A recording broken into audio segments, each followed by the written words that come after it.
Bistado mga joyride driver na rumalakit bilang habal-habal sa PTEX.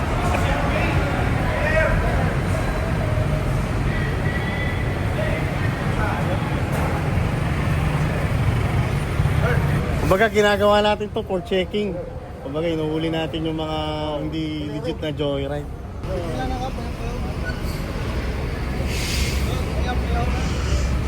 Kumusta ho kayo? Pabukas tong app. Buksan natin yung app. bukas up. For checking lang, inuhuli natin yung mga nagko-colorum sa atin. Kasi yung mga uniform ginagamit na sa kalokohan eh. Ito. Sa ano si Sir? Sir, di ka pala joyride. Bakit nagsusuot ka ng joyride uniform? Sa anak ko po ito. Medyo mainit kasi Paano yun, Sir? Kailangan namin kayong i-hold dito. Kasi hindi ho kayo. Hindi po pwede. Hindi ho po pwede. Ito ka lang muna, Sir, ha? Okay, sir. Oo, pakita mo lang muna, Sir, yung lisensya nyo kay Sir.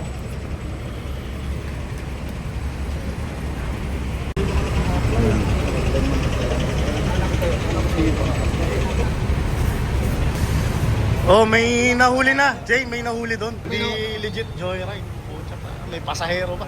Asa na? Ayun. Naka-hold. Sir. Oo, Sir. Ayun, Sir. May nahuli tayong isa. Ah, meron pa? Ayan. Sa barangay ko. Oh.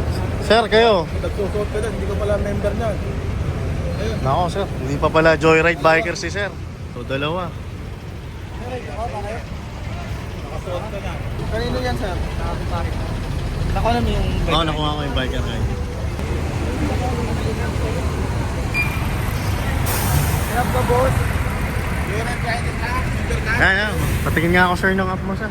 File ko na lang, eh. Oh, profile. Arnold Antonio. Ayan, sige. Ingat, may booking na. Ingat po. Harapin mo yan, kuya. Pinakuwasan pa. Harapin mo ako.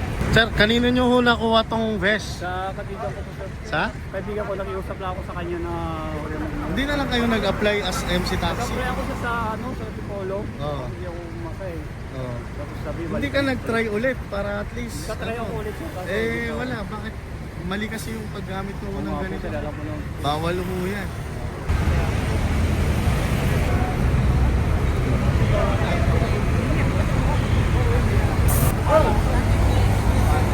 Ayun na, tumakbo. Hindi legit biker yun. Kuha yung doon. Click na item, sir. Click na item. Nakaya na po din.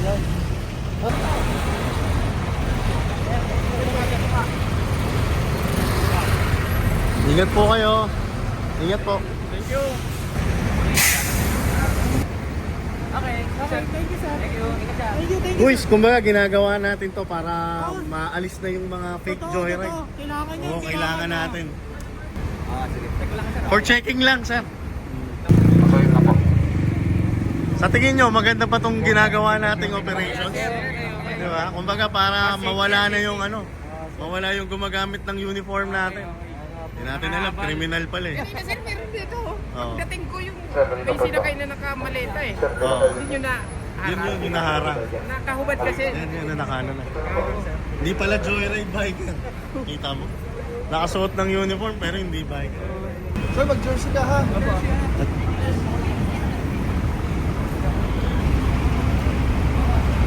Ayan. Sir, ginagawa lang natin to para at least mawala yung mga gumagamit ng uniform natin. Oo. Saka paayos ako, sir, na suot ng jersey.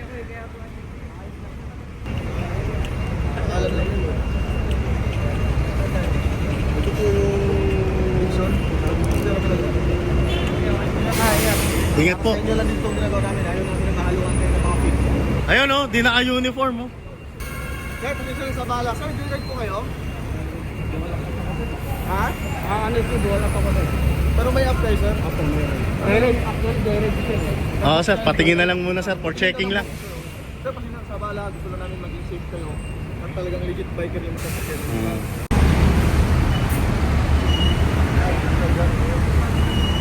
Bawal yan sila. Matitigitan to, sir, di ba? Oo, Sakali. dalawa. Yung isa na nakbuha, May humabol. Profile, sir, profile. Profile mo. Pwedeng paano ng ID? I-ano lang natin yung pangalan? ID po ng joyride. ID mo mismo. Ingat ha, ingat. Lisensya ka? Oo, pwede. Tignan lang, hawakan mo lang. So ayun, at kung tatlo na nahuli natin, yung isa tumakbo. So sobrang dami pala talagang mga joyride dito na tumatambay at ang daming mga booking nila dito sa may PITX. Yun nga lang, nahahaluan ng mga fake joyride. Yung mga naka-joyride uniform, pero hindi naman joyride. Okay? Sumasaybit. So yun na yung pinaano natin. Gusto natin maging ligtas yung ating mga pasahero, kaya natin ginagawa ito. Masisigurado natin yung sinasakyan nila ay totoong joyride. So meron pa na pinahiram yung account na pinahold na natin sa mga pulis. So yun ang pinakabawal sa lahat. Kaya sana kung gusto nyo mang maging joyride, mag-apply na lang kayo kaysa magiging illegal kayo na magpanggap kayo ng joyride na hindi naman kayo joyride. Ikaw ba yan? Ikaw ba to? Ikaw yan? Ayan, ikaw nga. Sir, pasensya na sa abala ha. So gusto lang namin na masigurado yung kaligtasan nyo na talagang legit joyride yung nasakyan ninyo. Para din po sa kaligtasan ng mga pasahero namin.